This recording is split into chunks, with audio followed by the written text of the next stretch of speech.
En términos generales vamos a hablar de las uñas. Son unas estructuras que van a recubrir la parte distal de los dedos, sobre todo. Crecimiento de 0,1 milímetros diario y tienen una función protectora y función. Entonces, esas son para que vayan desconociendo algo y vayamos avanzando las partes de la uña. No sé si ya hemos avanzado la familia y demás. Tienen ustedes estamos viendo la película, que es esta chica ahí alrededor de la uña, adelante lo que es o atrás de lo que es la luna, es el blanquito de la uña. Todo eso es la placa uñal, y abajo de la placa uñal está el lecho uñal, ¿no? Tiene lo que es el borde libre de la uña, pero también el borde libre está en el inicio. Tiene lo que es el tema del hueso ahí, la parte de la uña. Y toda esa parte de la uña es importante que ustedes vayan aprendiendo de pasado. En base a ello, ustedes van a ir describiendo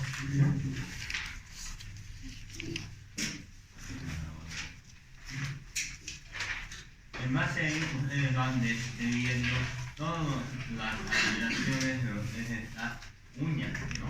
Y las alteraciones que se presentan en las uñas son modificaciones en la configuración. Ejemplo, uñas que no se puedan observar o que no tenga un paciente uñas, a eso se llama anomicia, ¿no? Ahí está bien, anomicia. Es la ausencia de uñas. Esta ausencia puede ser congénita, ¿no? O puede ser adquirida. Congénita, sobre todo el tema del embarazo, cuando la mamá embarazada está consumiendo alcohol, toma medicamentos como la warfarina, anticoagulantes, la carbamazepina o la fenicoida, anticonvulsivantes, que logran alterar lo que es la estructura del feto, ¿no? Y el feto puede nacer sin uñitas, pero también hay las adquiridas. Dentro de las actividades están, por ejemplo, traumas, el síndrome de Steven Johnson, que les voy a mostrar esa imagen ahí en terapia intensiva, ¿no ves? Este paciente puede llegar a tener ausencia de uñas o anomicia. La modificación también en la configuración tenemos a la onicoatrofia, ¿no? Donde esta uña se mueve un poco más delgada, más pequeña, más fina, y esto generalmente va produciéndose por problemas de infección, ¿no? Ya sea por honguitos, ya sea por bacterias, pero hay algunas otras enfermedades que suelen afectar a lo que es este tipo de uñas. Las enfermedades endocrinológicas, las deficiencias nutricionales, vitaminas y los traumatismos siempre van a producir este tipo de alteración. No siempre, van a producir casi todos los tipos de alteraciones de la uña, ¿no? Todos, así que vamos a ir viendo más adelante. Ahí tienen una onicoatrofia, ¿no? Esa es la macronitia, donde la uña crece tanto en el tema de tamaño, vamos a decir, diámetro longitudinal, vertical y demás, y tiene una lámina uñal más ancha de lo normal, y lo mismo con el tema de la matriz, ¿no? Entonces, esta macronitia no solamente es el tema de la uña grande, seguido vamos a ir viendo, estos dedos son los dedos del palillo del tambor, pero uña grande es la macronitia. Dentro de la uña grande podemos tener lo que es la brachionitia, en el cual la uña crece más en el tema transversal, ¿no? En el ancho, vamos a decir, y no crece tanto en el tema longitudinal, ¿no? Esto puede producir por acortamiento, lo que son la parte ósea, sobre todo a la terminal, o tenemos enfermedades y las artropatías, por ejemplo, psoriásica o hiperparatiroidismo, pueden producir este tipo de uñas. Y a la inversa, tenemos las uñas largas, ¿no? Largas, que tienen una longitud mucho más importante en relación al ancho de la uña, ¿no? El eje longitudinal es mayor. Y hay enfermedades en las cuales se van alterando tanto los huesitos que logras tener este tipo de alteraciones. La apalonitia, fíjense, sus uñas todos tienen una curvatura, ¿no? Tienen una curvatura, no son planas. Esto es apalonitia, uña completamente plana, como la pared. Esa es una apalonitia, ¿no? Finas, todo eso. Entonces, también puede producir por ahí. Esto es una uña en cuchara, como llaman, donde su nombre principal es la apalonitia, y signo o síntoma de después, ¿no? Ustedes tienen que tener aprendido esa parte. Entonces, acuérdense de esa pregunta. Y este es el tipo de uñas que tienen los pacientes, ¿no? Son uñas con cucharas hundidas, con una espada, con algo excavado, por decir. Algunas veces es considerada fisiológica, pero después tiene que ver mucho con la deficiencia de hierro. Son pacientes que llegan a tener anemia, por ejemplo, ¿no? Son anemia y llegan a tener este tipo de uñas. Hay otras enfermedades como la hemocromatosis, los pacientes que dializan, la porfiria, la funerarias, las enfermedades tiroideas, lupus y otras más que producen este tipo de uñas, pero las que van a tener sospechar primeramente siempre piensen en un cuadro anémico y por deficiencia de hierro, ¿no? Las uñas hipocráticas, esa también es otra muy característica, sobre todo en los pacientes que tienen una hipoxia crónica, no tienen una buena oxigenación. En teoría les digo porque no está muy comprobada esa parte, se refiere al tema de las plaquetas, ¿no? Que tienen una hipo o llegan muy en poca cantidad al tema del lecho unguial y estas producen una degeneración a través del crecimiento. Entonces, en realidad todo tiene que ver con la hipoxia crónica. Y estos son los pacientes que son pulmonares crónicos, por ejemplo, los pacientes que tienen enfermedades pulmonares crónicas, silicosis pulmonar, los mineros, por ejemplo, muestran las uñas legales, son las clásicas uñas en vidrio esmerilado o en vidrio de reloj o uñas hipocráticas también llamadas. Estas curvaturas, por lo general, estos pacientes no logran tener en relación a este tipo de uñas curvaturas, ¿no? Hay otras enfermedades digestivas, metabólicas, pero siempre van a haber pacientes que son crónicos pulmonares, ¿no? Ahí tienen las uñas en los dedos de palillos de tambor y las uñas en vidrio de reloj, como también llamadas uñas hipocráticas. No se van a olvidar de eso cuando empiecen a ver igualito, tal como está en la imagen, es similar. Y eso no tanto así, ¿no? Hay otras lesiones más, como está viendo una venipolitis y todo eso, con micosis y todo lo demás, pero esos son los famosos dedos de palillos de tambor muy degenerativos por la hipoxia crónica que llegan a tener a nivel de sarcoma, ¿no? Las modificaciones en la superficie podemos considerarlos, también vamos a hablar de que son pacientes que muchas veces tienen deficiencias nutricionales vitamínicas. Y no solamente eso, también traumatismos y autoproducidos, ¿no? Las enfermedades endocrinológicas y autoinmunes también están presentes como causas de estos surcos longitudinales, ¿no? Son proyecciones así longitudinales. Y hay muchos que son, por ejemplo, autoprovocados o trastornos de la circulación. Y también tenemos los surcos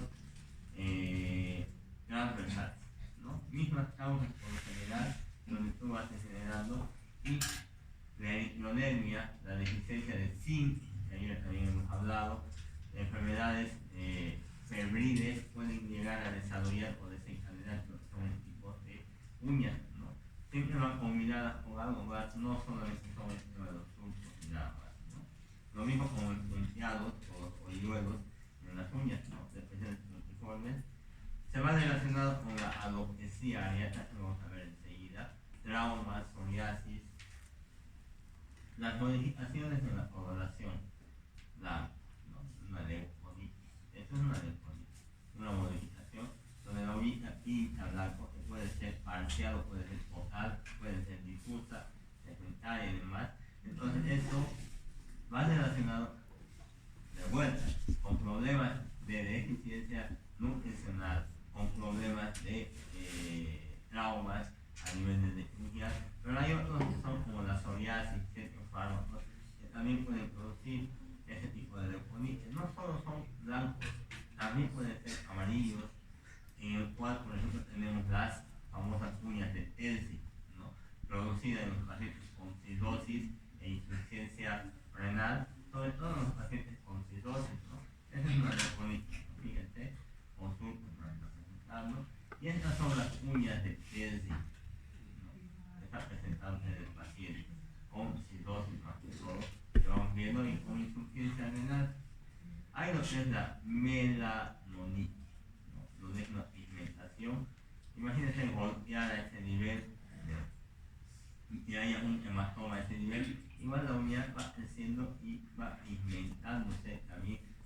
manera, entonces puede ser una causa. Los lunares, nevus, también puede ser otra causa. ¿No? Habíamos hablado de la enfermedad inmunológica, como el tema de la enfermedad de Addison, el síndrome de Cushing, trastornos de la piel, como el tema de trastornos a nivel del melanoma y demás, que son tumores incluso malignos en la piel, también pueden causar este tema de lesiones. Los hematomas no están libres de eso. El síndrome de uñas amarillas, es la pigmentación amarilla de las uñas, si bien podemos pensar en que son hongos, pero van relacionados por la misma manera de las uñas en determinados por enfermedades crónicas pulmonares, ¿no? Y eso no significa que sea con ictericia.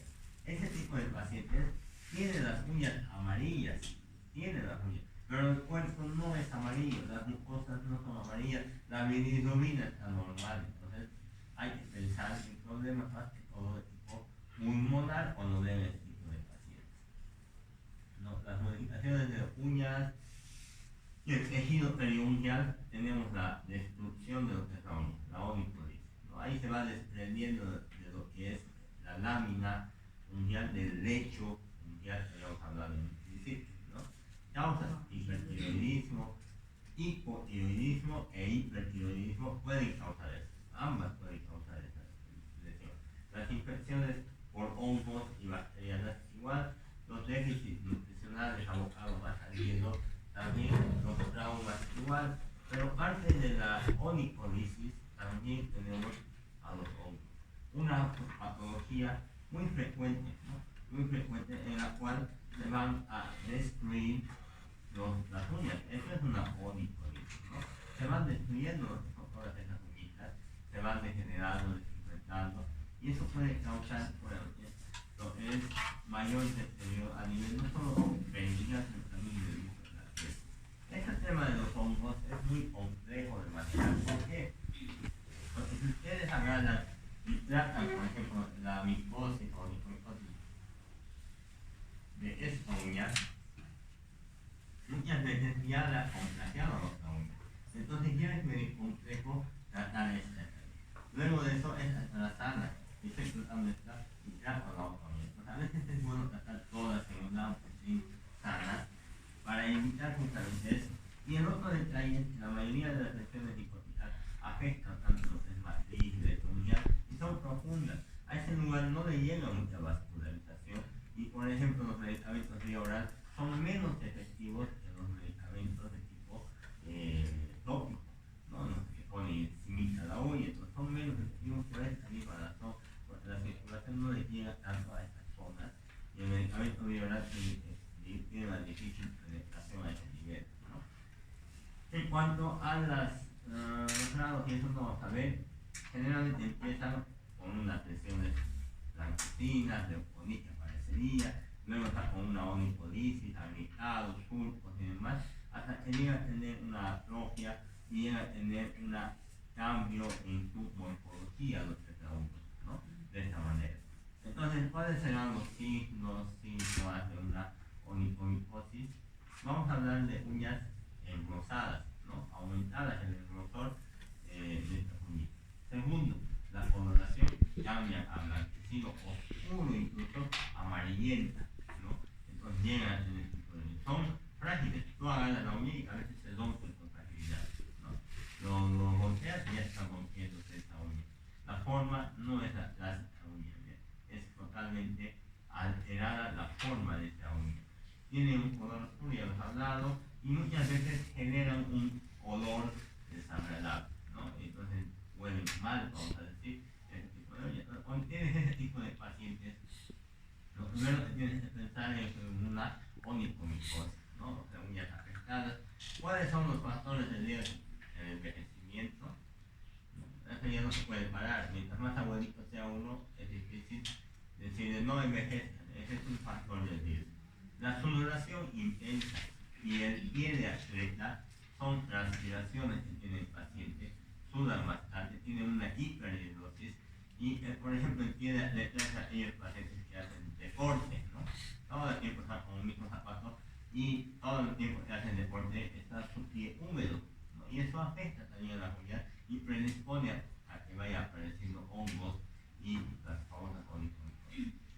Caminar descalzo en lugares públicos, piscinas, saunas, baños públicos, duchas y demás, puede contagiarte un paciente de onicomicosis, puede tener, y tú al momento de hacer contacto con ese mismo lugar, puedes llegar a contagiarte igual, ¿no? Que tú tengas uñas afectadas, también pueden tener pueden ser un factor de riesgo para tener onicomicosis.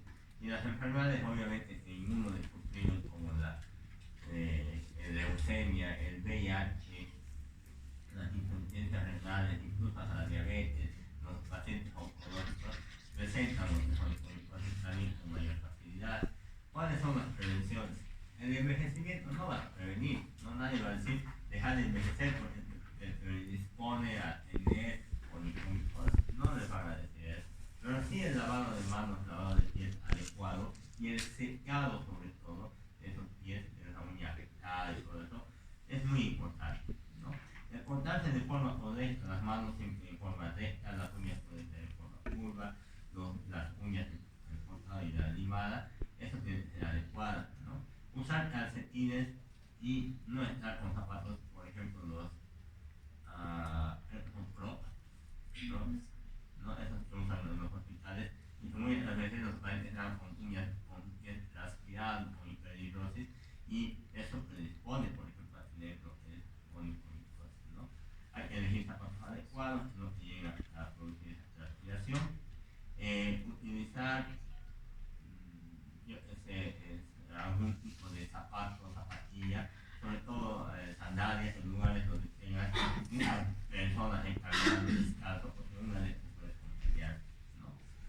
No usar esmaltes ni uñas, porque eso te lo tapa la uña y abajo de ese esmalte empiezan a aparecer las infecciones y ahí tenemos las famosas micosis, sobre todo en las mujeres, ¿no? Aunque hay algunos hombres que también se pintan para eso. El diagnóstico es con todas esas listas que ustedes han visto. Añaden factores de riesgo, entonces ya tienen que pensar, debe ser eso.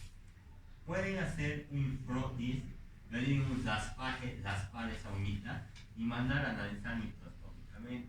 Así como lo hacen de las bacterias comunes como gram negativas, gram positivas, también se puede hacer de los hongos, ¿no? Hacen el raspaje y ese raspaje envían a analizar al laboratorio y tienen cultivo micológico y nada más de esta muestra. Entonces, al hacer eso, ustedes ya pueden encontrar un tipo de hongo específico, ¿no? Por ejemplo, la cándida, llamamos aquí ahí, otro tipo de hongo. Miriam, otro tipo de hongo.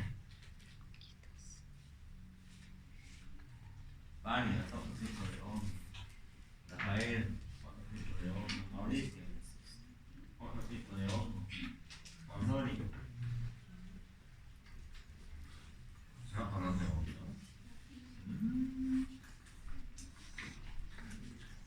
También qué video vamos a hacer ahora.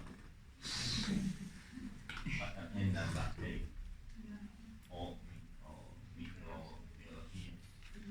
Hay varios tipos de hongos y también estos hongos suelen generar también resistencia y hay muchos antibióticos, no solo el gluconazol, no solamente eso, ¿no? Entonces pueden hacer un cultivo para eso, para ver qué tipo de hongo que se está afectando y poder tratarlo adecuadamente. El tratamiento suele durar meses incluso, ¿no? Ya desde por qué tarda en sanarse, pero pueden hacerlo vía oral y vía tópica, ¿no? Pomadas, cremas, qué sé yo, y tabletas. Se puede hacer ambas. Entonces, suelen tardar los tratamientos. Entonces, todas esas alteraciones en las uñas, lo más importante es que ustedes lo describan y una vez ya pueden empezar a decir, puede ser esto, otro. Y es que la onicomicosis es la más comúncita, digamos, en la alteración juntamente con la de esmerilado y demás, o los dedos en el tambor, que se ha visto bastante. Y en los nutricionales, el tema de las lesiones longitudinales y las transversales también son frecuentes, ¿no? Las siguientes maneras son los pelos. En el tema de los pelos, nosotros nacemos con cierta pilosidad fino llamado lángulo, a veces rodeado de tejido con grasa, pero químico. Y eso lo es gigantismo, a veces lo lavamos, lo limpiamos, no hay que bañarlo.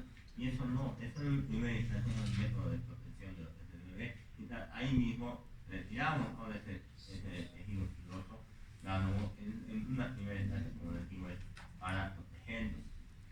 Muchas de las maneras no se cubren y tienen ciertas áreas delimitadas de acuerdo a la anatomía, sea hombre, sea mujer. Por ejemplo, tienen diferentes nombres en la cabeza, sea cabello, bigote, barba, vello pubiano, vello axilar. Entonces tienen diferentes nombres de acuerdo a la ubicación en la cual se vayan orientando y tienen diferentes formas. Por ejemplo, el vello pubiano en la mujer es de forma triangular, en el hombre será de forma romboidea. Entonces son diferentes las características. Hay lo que se llama pilosidad no sexual, quiere decir que lo tienen hombres, mujeres, igual, cabellos, todos tienen, cejas, todos tienen, pestañas, todos tienen, ¿no? Entonces eso es la pilosidad no sexual. Y la ambisexual o dedicada a ciertas partes del cuerpo son la axilar, la pubiana, el vello corporal, y que tienen que ver con el tema hormonal, ¿no? Hay la pilosidad masculina, estrictamente bigotes, barba y algunos otros,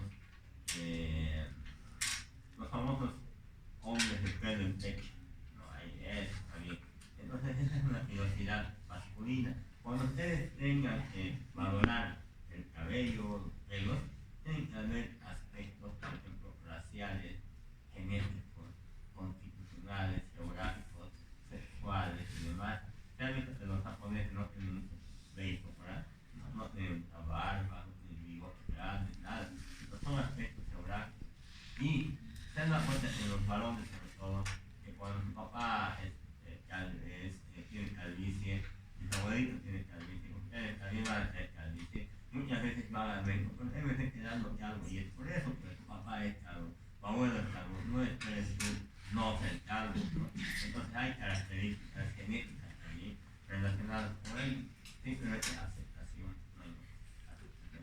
Aunque ahora ya hay la famosa cantidad, pero les baja el cariño. Arriba de los $100,000, dependiendo por cuántos cabellos tienen. Hablamos de hipertricosis cuando hay aumento excesivo en lo que es la velocidad. Hablamos de hirsutismo cuando esto es en la mujer y predispone a una velocidad masculina, ¿no? Hay muchas de las causas. En la mujer, por ejemplo, el síndrome del ovario poliquístico, ¿no? Esto genera lo que son alteraciones hormonales y a veces las mujeres, no les digo por el tema de, tal vez más por el tema estético, vamos a decir, quieren hacer tratar con otro tipo de tratamientos como el tema del peeling, el rasurado y todo eso, cuando en realidad tendría que ver el tema del ovario y los temas hormonales, ¿no? Si bien vale caro un examen hormonal arriba de 4,000, 5,000 bolivianos, más todavía, muchos de los seguros de las cajas, tanto petroleras, salud descubren, ¿no? Y a veces un síndrome de ovario poliquístico, donde puede ser tratado con hormonas, con metformina y demás, puede corregir todo esto, ¿no? Entonces hay detalles que pueden ir corrigiéndose de todas las maneras. Sin embargo, el hirsutismo puede presentarse, a pesar de eso, de forma idiopática. O sea, desconocen la causa y el origen de ese hirsutismo. Una hipertricosis ahí, el famoso hombre lobo también. Y la hipertricosis en la mujer, por ejemplo, donde no debería haber vello, o no debería haber pilosidad exagerada, donde tienen un patrón de masculinidad, por ejemplo, en los hombres, que se va presentando sobre todo en temas hormonales, como les había dicho. Sobre todo, también hay causas que no se pueden ver. Al contrario, cuando se cae el cabello, hablamos de una calvicie, por ejemplo, como ejemplo ahí, donde tienes una alopecia, pero también hay enfermedades que van produciendo incluso la tensión emocional, el uso de champús de distinta fabricación y demás, también puede generar este tipo de alopecias, ¿no? Y hay otras iatrogénicas, pero tú tienes que pensar que las iatrogénicas se la van a decir, por ejemplo, los que hacen quimioterapia allá en el instituto, les dicen se te va a caer el cabello de poquito, pero ellos prefieren taparse todo a que se les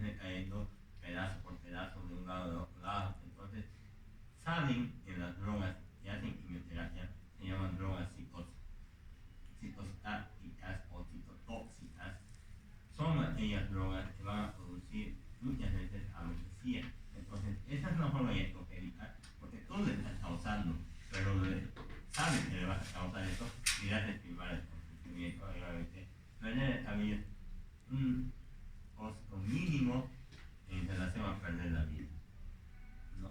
El tema de radiaciones, los que van a ser imagenólogos, los que van a ser radiólogos, los que van a ser, los que van a trabajar en medicina nuclear y demás, suelen tener igual una iatrogenia para la pérdida de los ecosistemas, ¿no?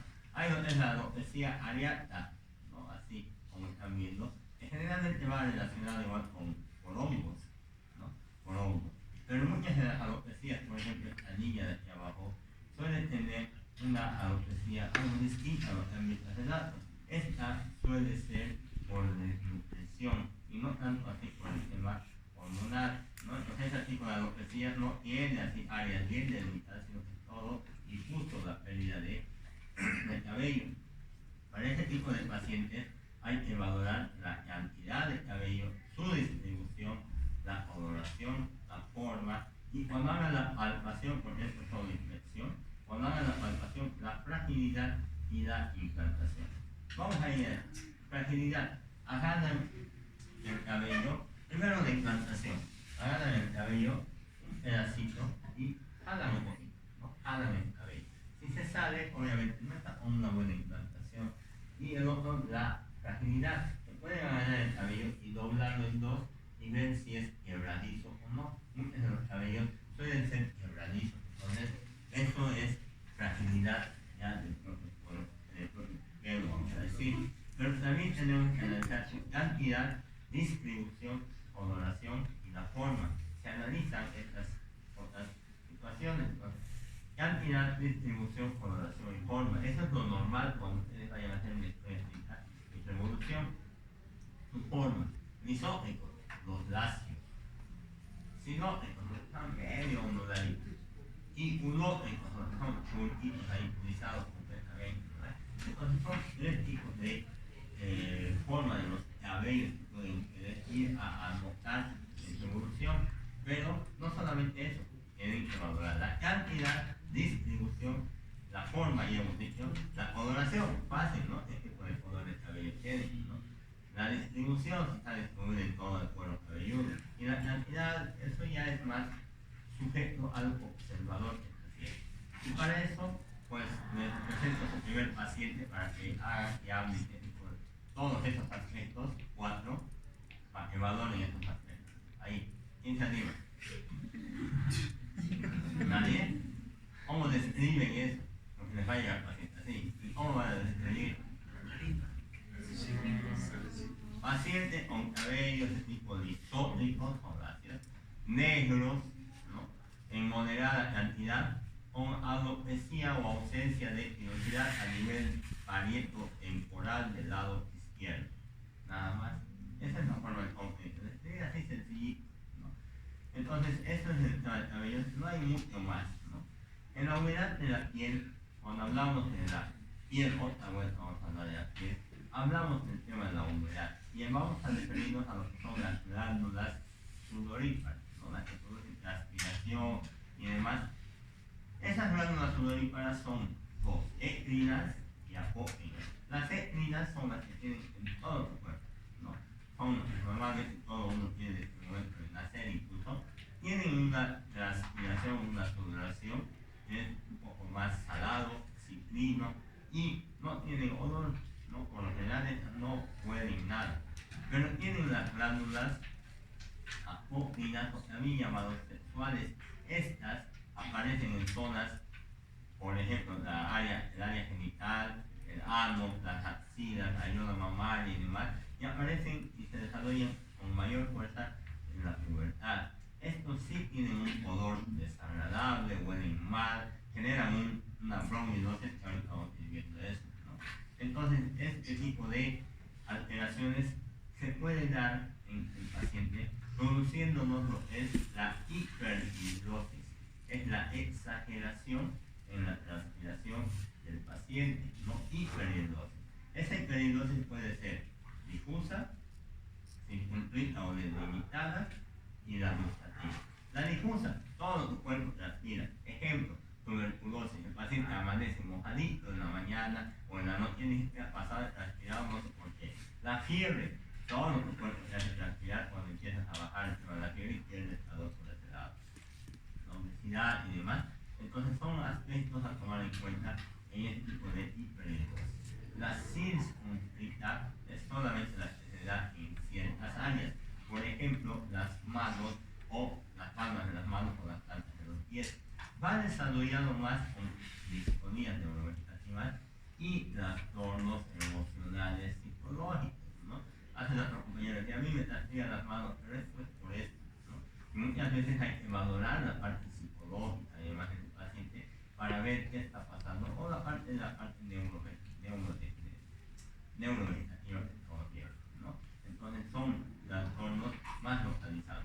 La hiperhidrosis gustativa, donde hace una hiperhidrosis o una transpiración del labio superior, la punta de la nariz, la lesión infraorbitaria, a veces llega a toda la frente, tal y cuello hombro, a veces digo, y ahí tenemos la famosa diafuita, por ejemplo, ¿no? Cuando ustedes comen algo picante, ¿no es cierto? ¿Cómo transpiran? Todo se empieza a transpirar, la nariz empieza a tener una secreción mucosa nasal igual, una salivación excesiva. Eso es lo que va a producir, ¿no? Esto es una hiperhidrosis gustativa. Ustedes hacen el tema de ingerir este tipo de alimentos y pueden producir ese tipo de hiperhidrosis, ¿no? Ahí tenemos algunos ejemplos de hiperhidrosis en la noche tuberculosa. Y al contrario de eso tenemos la hipohidrosis, que es la disminución de la sudoración, es la piel seca, sobre todo en pacientes deshidratados. Quienes se deshidratan porque tienen diarrea, los diabéticos, algunas otras enfermedades, ¿no? Lo importante es saber que en el niño, ayer habíamos mostrado ese ciclo de la turgencia en la piel, fíjense el signo famoso del pliegue, ¿no? Ese signo se ve en los niños por deshidratación. Tengan cuidado, cuando vean a un niño así, no esté con diarrea, no esté ingiriendo alimentos, los ojos hundidos, la mucosa seca, esté muy irritable, llora, irrita, no sabe qué hacer, allá no se calla con nada, no quiere tomar agua, es porque simplemente tal vez está deshidratado, ¿no? Y hay que hidratar a esos niños. Entonces, a veces las soluciones más fáciles son los problemas que tienen, los problemas que llegan a tener estos niños, ¿no? Ese es el famoso ciclo del que bien escuchado que habíamos hablado.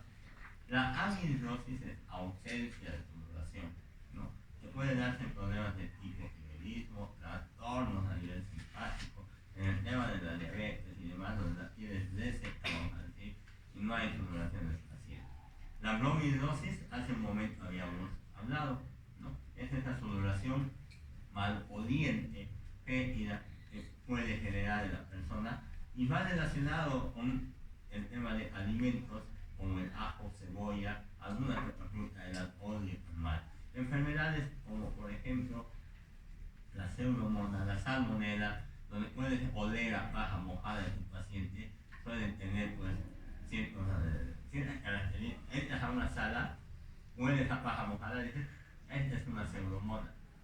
Iniciar tratamiento para pseudomonas. Entonces ahí a veces esos aspectos te dan chance a poder ver por qué está el paciente con cierto o qué infecciones llega a tener el paciente en ciertos momentos de la vida, ¿no? La bromidrosis, la verdad nunca la he visto, ¿no? Es la coloración de la sudoración. He visto orinas amarillas, verdes, azules, rojas, todo, pero la sudoración, la verdad, por experiencia propia no la he visto, ¿sí? Es de teoría, ¿no? Se dice que es la sudoración de la coloración de color amarillo, verde, azul, ¿no? En este caso amarilla y verde, en el caso de las bilirrubinas elevadas, o puede ser rojiza en caso de sangrado, incluso por el tema de las glándulas sudoríparas, en caso de hematohidrosis, ¿no? Por el tema de alteraciones de la coagulación, puede dar. Como les digo, nunca lo he visto por experiencia propia, ni lo he leído en un libro ni nada por el estilo, pero en la teoría está eso, ¿no?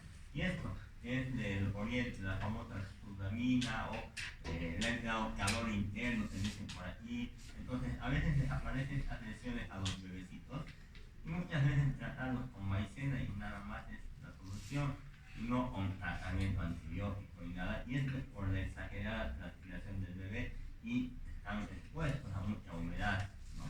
Y ya saben las mamás, ese tratamiento no les dejan ver, la mamá, ¿no?